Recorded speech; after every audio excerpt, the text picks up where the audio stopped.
Good evening and welcome to Nothing But the Truth. I'm your host, Trudy Stern. Tonight, we're focusing on the race for Attorney General in New York, and this is a role that has enormous power. The Attorney General decides where the full force of the law is directed, what gets prosecuted, what gets ignored. And in a state like New York, the financial capital of the world, a global tourist hub, and a constant target, that power affects everything from public safety to economic stability. So this isn't just another race. It's a choice about how that power is used. When that official is focused on the wrong priorities, the consequences are real.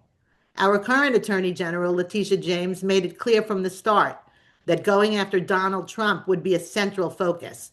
And for many New Yorkers, that focus has defined her time in office, raising serious questions about whether the resources of that office have been used to serve the people of this state or to pursue a political agenda.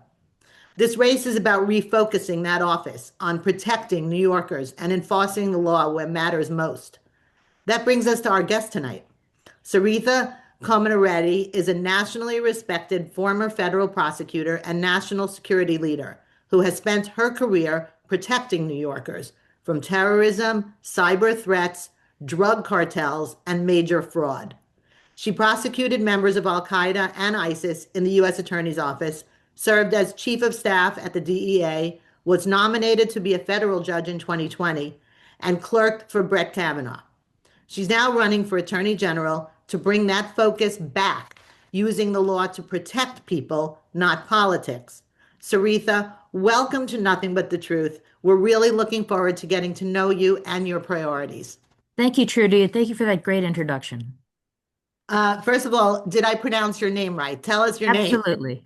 Saritha, I had a high school teacher who used to call me Saritha Franklin. It helped her remember my first name. So if that helps, it's Saritha. Okay, fantastic, Saritha. So, for our listeners, can you explain, before we get into what you hope to accomplish, what is the role of Attorney General? Because I think many of us aren't really that up to speed on how much it affects our everyday life. Of course. So it's a great question. The Attorney General is the chief law enforcement officer of the state and also the state's chief legal counsel.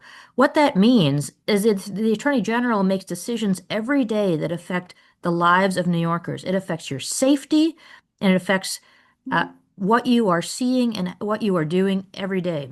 Let me give you the most important example of that is looking at crime in New York State. As a chief law enforcement officer, the Attorney General should be a law enforcement leader and making sure that when there is a surge of crime or a surge of a specific type of crime, that we are focused on bringing that down to protect New Yorkers.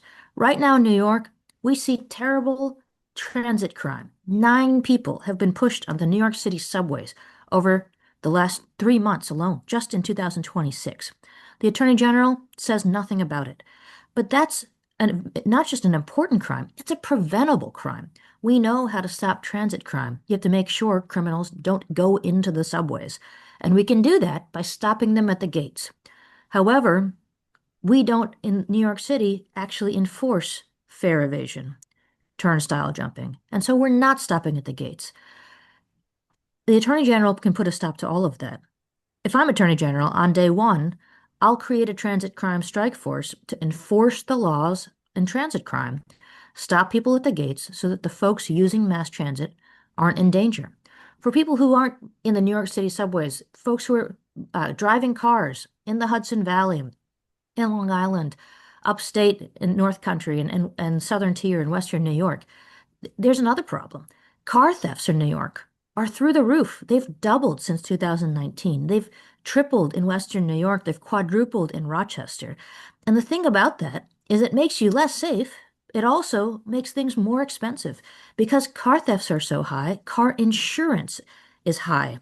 New Yorkers pay more in car insurance than any other state. And if the Attorney General actually cracked down on car theft, then our insurance rates would come down and our sense of safety would also increase. We can make, if the Attorney General is actually doing her job of reducing crime in New York, we can make New York safer and less expensive.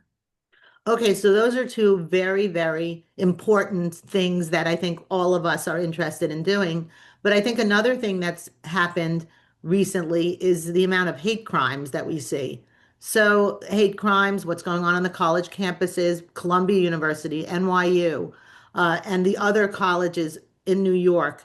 How can the Attorney General affect those types of things? That's such an incredibly important question.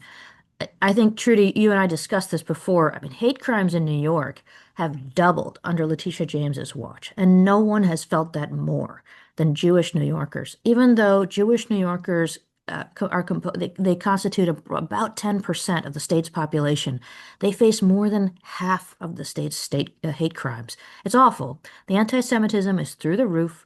I looked at the numbers from the ADL. They're up 234%. In the years that Letitia James has been in office, anti-Semitic incidents are up 234%. That's incredible. And it's because of a lack of enforcement. We are in a situation where the Attorney General just isn't prosecuting hate crimes committed against Jews. And that's a problem, not even commenting on it in many cases. And that's a problem. Again, it's a preventable problem. So there's a lot of conversation right now in New York about safe buffer zones around synagogues. And various people are posturing about how, they need to pass a new law to make it happen. Actually, the Attorney General can do something right now. Right now, the Attorney General can move in court to create safe buffer zones around houses of worship because it's the Attorney General's responsibility to protect the free exercise of religion in New York State. It's one of our God-given rights, and even more so, one of our constitutional rights. And so that is a power the Attorney General has under New York civil rights law to move to protect the free exercise of religion and the safe passage into houses of worship. I know if I'm Attorney General, I do that on day one. Letitia James just isn't doing it. That's just one example. You brought up schools. The Attorney General can enforce Title VI and New York's parallel laws around Title VI to prevent the harassment of Jewish students in schools and high school and colleges. Our Attorney General doesn't use that power. Well, at least she doesn't use it for Jewish New Yorkers. She's used it for African American students in Mamaroneck and help make sure they don't face bullying and intimidation and harassment, but she hasn't used it to protect Jewish students. That's a choice. It's a wrong choice, and we have to fix it. And as Attorney General, I will. So, is it the role of the Attorney General to choose which cases or which issues the police department will look at, or like how does it work? Do you identify the issues? How does this all work? Well, it's really about being part of a law enforcement team. And an attorney general is supposed to be the law enforcement leader. Now, I can guarantee you no one in law enforcement in New York considers AG James to be on their team. So that's just not a role that's being fulfilled right now. She has made it a point to target cops, not work with them. And that's part of the problem. But the way it works is, the DAs are on the front lines of dealing with the crime in their districts, in their specific counties.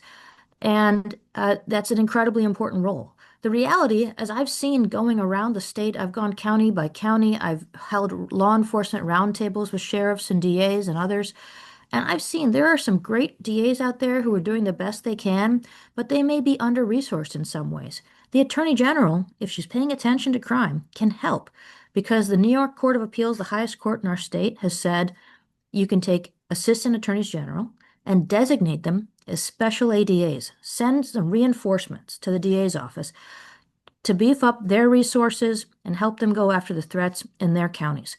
She can do that if she wanted to. I will. And the other thing that New York law allows is if a DA is not prosecuting something or not prosecuting something well enough, the AG can step in and take that over. So, for example, the Manhattan DA refuses to prosecute assaults in certain cases when those assaults are happening against Jewish students. Well, the Attorney General can come in and say, I will prosecute those cases.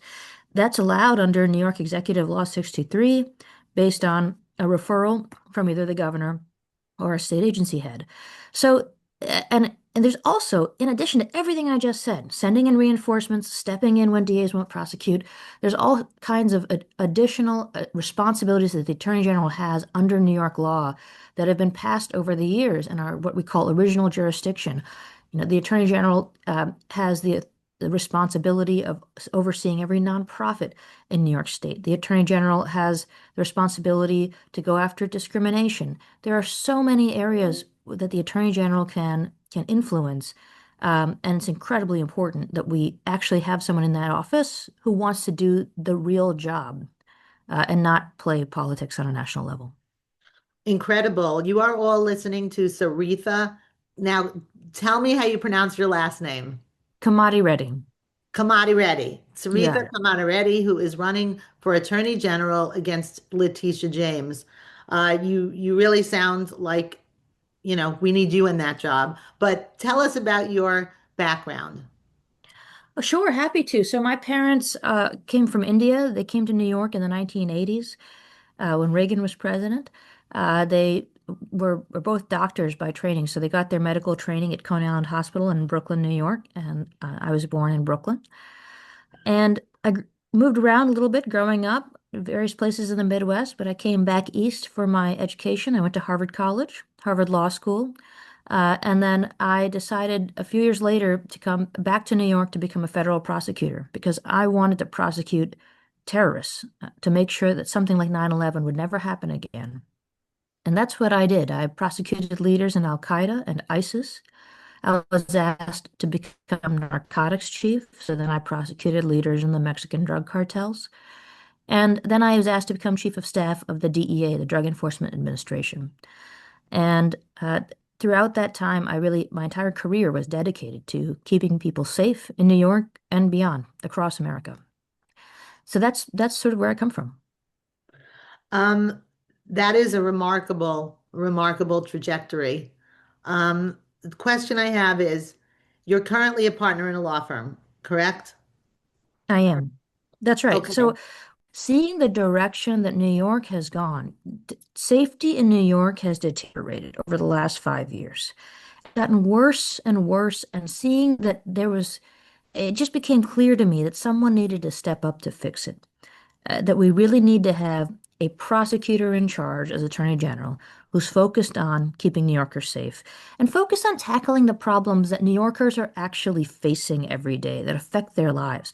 Crime, homelessness, fraud. Those are the things that I see affecting me and my family. I have 4 kids. We live in the city. I see how those things hold us back and make New York less safe. And I see it affecting everyone around me in the city and the state's well-being as a whole. And that's really why I decided to run. So I left the Department of Justice to become more politically involved. I joined Holtzman Vogel, and I'm a partner at Holtzman Vogel, where we do a lot of work to combat anti-Semitism. And then I decided to run for office. That is amazing. I have 4 kids and I know how busy you must be. My kids are much older than yours, so you really must be very, very busy. It is remarkable that you decided to run for this role. Running a campaign is a very difficult thing. Plus, the role will be tremendous. You've spoken about the law as a tool to shape and improve society. Can you speak about that a little bit? It doesn't just react to problems, you had said, but that it actually can be used to proactively enforce laws. That's exactly right. I mean, I think it's important anytime you're leading an organization, and that includes the Attorney General's office, we have to think about what's the mission and what's the best way to accomplish that mission. This is about good management fundamentally. And a lot of folks out there who are in small business or big business or run organizations will understand this. The mission of the Attorney General's office is to keep people safe. And the things that are getting in the way of that right now, that should be the priority of the Attorney General's office, are what I said before: crime, homelessness, fraud. We should actually align the resources and the efforts of the Attorney General's office with the priorities of New Yorkers. That's sort of basic management that is how people run organizations across different industries, and government should be no different. We should be looking at how do we make people's lives safer, how do we make New York stronger, and we can do that by tackling those problems. That's what I mean by being proactive. Incredible, just totally incredible. What types of laws do you see being able to be used in order to actually make our lives better? Well, I'll tell you what. So, for example, um, people ask me a lot, "Well, you talk about homelessness. What can the Attorney General do about homelessness?" This is a great example. Uh, in New York, nearly every homeless shelter is run by a nonprofit. In New York, every nonprofit must register with the Attorney General's office, the Charities Bureau. So the Attorney General actually has primary responsibility of overseeing every nonprofit. It's a little bit of a unique regulatory authority. Not every state has this. As a result, though, the Attorney General can actually look at how these places are running and whether they're doing a good job. The Attorney General can audit and investigate every homeless nonprofit in the state. And let's be clear, these nonprofits are not running primarily on private donations. We also spend tens of billions of dollars in taxpayer money giving it to these nonprofits as government contractors. So this is money that we need to be guarding closely and making sure is effectively used. I know from my experience as a federal prosecutor that there are drugs and crime in New York homeless shelters. It's part of the reason some people choose to sleep in 5-degree weather outside instead of being able to go sleep in a warm bed because it's not a warm, safe bed. That's a problem. It's a problem for the vulnerable among our society who are on the streets, and it's a problem for all of us. We shouldn't have this. So, as the Attorney General can go through and make sure that by focusing on crime and focusing on reducing crime, make sure that the homeless shelters are safe, and can also make sure that the homeless shelters are effective. 95% of people who go into a homeless shelter in New York City are out on the street the next day. That's not progress. We're not actually achieving what we set out to achieve. Now, that's not true of every organization. Some organizations are able to move a vast majority of their people into stable housing. That's what we should be looking for. The Attorney General can open the books, look at who's effective, who's not effective, and make decisions. Make sure that there's not fraud going on, and help make decisions about how that taxpayer money is used and whether it's used well and how it should be used. These are the things that the Attorney General has insight into in New York because of this very unique and expansive regulatory authority that New York law gives the office. Is that different? Because we're seeing what's going on in Minnesota right now. Is that different in Minnesota? Does the AG in Minnesota have, you might not know the answer to this because you're pretty much focused in New York, but as a taxpayer, I am deeply concerned about that particular type of fraud, the fraud that is going on in Minnesota. And I hear that it's also taking place in New York. Yeah, listen, Minnesota law is something you should talk to the Minnesota Attorney General about. I will tell you that fraud is a federal crime. It is a state crime. It can be prosecuted at all levels, and it should be prosecuted at all levels. And that's one more area where Letitia James is just not doing her job. This is not partisan, Trudy. I really want to make sure I point that out. This is just about doing a good job and actually doing the job of Attorney General. Really unbelievable. And in addition, I do hope that if you are in that role, and we certainly hope you are, Saritha, that you will look into this type of fraud that's going on in Minnesota. We're talking billions of dollars that have been stolen from the government. And, you know, that is really shocking. And it's a weapon of war, basically, that they're funneling out the money to another country, billions of dollars. So I would hope that you'd look into that. Absolutely. I mean, that's the goal. We have to look into that. This is part of the problem. I gave you statistics on how crime is up and homelessness is up and anti-Semitism is up. I would like to tell you exactly how much fraud is up. The problem is we don't actually know because it is so endemic and no one is looking. And so it's time we have someone who's willing to look, who's going to look, and who's going to root it out. So as Attorney General, do you have the ability to direct an investigation into that type of thing? Oh, absolutely. There's an entire Medicaid fraud control unit. It already exists. We just have to make sure it's properly staffed and it has the direction it needs to go forward and the support it needs to go forward. As Attorney General, I'll make sure that that office has 20 criminal prosecutors who are full-time working on rooting out fraud. A lot of us here are concerned about Mayor Mamdani. So, what is the relationship that the AG has with the mayor of New York City? Well, this AG seems to be very cozy with him. As far as being a professional law enforcement officer, my approach is very simple. I treat everyone the same, and I'm willing to work with anyone who cares about the safety of New Yorkers. He should care about the safety of New Yorkers. He says he does. And I'll make sure that regardless of political leanings or whatever personal views I have, that I'll, like I said, work with anyone to make sure that New Yorkers are safe. That means taking action, whether it is good politically or bad politically for someone, or whether he agrees with it or not, taking action that is going to protect New Yorkers.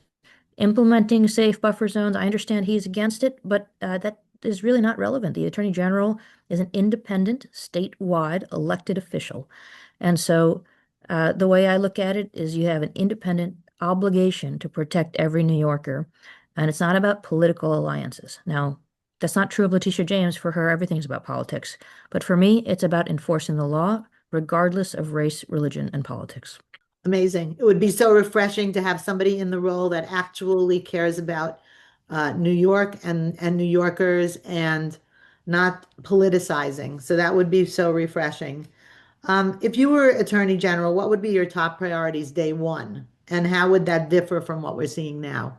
You kind Yeah, of day touched one. upon that, but I did, but I'm happy to be more specific. Listen, like I said, day one, we have to make sure that we are bringing crime down. I'm focused on the types of crimes that are affecting everyday New Yorkers. That I would start a transit crime strike force to protect those who are trying to take mass transit to go to work, go to school, see their families. I would make sure we crack down on car thefts for folks who are not in transit but are using their cars. Uh, I would make sure that we, on day one, have the Civil Rights Bureau move to implement safe buffer zones around synagogues and other houses of worship to protect people's free exercise of religion. Uh, and I would make sure that we go after repeat offenders. This is a problem we're seeing throughout the state. Every single county I visit, I hear a story about a repeat offender who's out on the street who shouldn't be. This is preventable crime.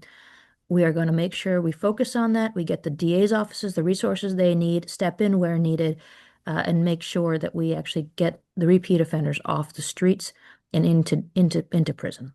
Um, that's on crime. On homelessness, as I mentioned, I would initiate an audit and investigation of every homeless shelter nonprofit in the state. And let's figure out what's going on there. Let's figure out why it is the case that every year in the last 5 years, we spent more and more on homeless shelter services, and every year homelessness has gotten worse, even though the population has gone down in New York. Something's going wrong. We're spending $81,000 per person, homeless person, and not achieving results. We need to turn that around. And I'll personally make sure we look into that. And on fraud, we're gonna make sure the Medicaid Fraud Control Unit has criminal prosecutors in it who are aggressive and who are empowered and who are going to go out after the fraud, and we're going to do the work. We're going to do the work that Letitia James is just not doing. if I can make a slight suggestion, I Please. would love it if you would also really take on the hate crime culture that's happening now in New York. It's really growing and very problematic, particularly the anti-Semitism that's happening. Uh, we've never seen anything like it, and nothing really much is being done. Yeah, one of the things that I think is important is we have to create an office to combat anti-Semitism within the Attorney General's office. And if we do that and to identify what are the areas, when I talk about going after criminals and enforcing the law, the reality is if we enforce the laws on assault, on property damage, on harassment, that will help everyone, including especially Jewish New Yorkers. The problem with a lot of these situations is, you saw recently the Manhattan DA just dropped charges, even though these people had committed state crimes. He just dropped the charges, and it was because of his political alignment instead of actually focus on protecting New Yorkers. So 100% I agree with you. Going after anti-Semitism, which includes protecting houses of worship, but also prosecuting crime, including hate crimes, so that we reduce the amount of harassment, assault, property damage that Jewish New Yorkers and other New Yorkers are facing. I think also just the reluctance to call it out what it is, which is a hate crime. Um, that is something that could be addressed much better also. Of course, I mean, as you said, identifying the threat is the first step to combating the threat, and that is incredibly important. I think uh, I did not hesitate to identify the threat behind the IED attack that happened at or outside Gracie Mansion a few weeks ago, because we have to be able to understand, where that threat is coming from in order to contain it, in order to combat it and confront it. And that's a real problem. Even to this day, Letitia James has not commented on that terrorist attack. That's a problem. You can't be Unbelievable. effective if you don't know where the threat's coming from. Absolutely. Lastly, last question. As New Yorkers go to the polls, what do you want them to understand about what's at stake in this race and why you're the right person to take this role on at this moment? Thank you for that question, Trudy. This race is incredibly important, both for New York and for the future, I think, of politics in America. For New York, this is about making sure our kids, our families, our communities are safe in New York. Crime, since Letitia James has been in charge, crime in New York is up 26%. Drug deaths are up 63%. Homelessness is up 38%. These are the things that we are seeing unfold before our eyes, and they won't get better unless we actually put a law enforcement professional in that job to do the work of law enforcement, to support our police, enforce the laws. We have to turn this around, and the way to do it is to make a prosecutor attorney general. It's also important to, it's also what's at stake, I think, is this larger question about where our country is headed and what's acceptable. It's really alarming to see a anti-Semitic, anti-law enforcement, anti-American movement growing on the far left. And most New Yorkers and most Americans don't agree with that ideology. This is an opportunity to say, no, we are not the far left. That is not who we are.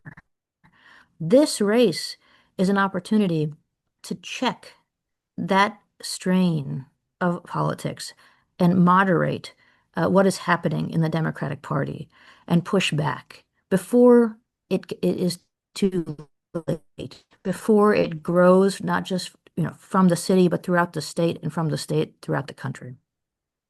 Wow. Um, Saritha, I cannot thank you enough for coming on the show and sharing what you have this evening. It gives people a clear sense of what's at stake in this race and how important it is, and how different the direction of this office could be with you at the helm. This is a race that, Thank you, oh, Trudy. Listen, I'm happy to come back anytime, so thank you very okay, we much. will be taking you up on that. Um, Okay.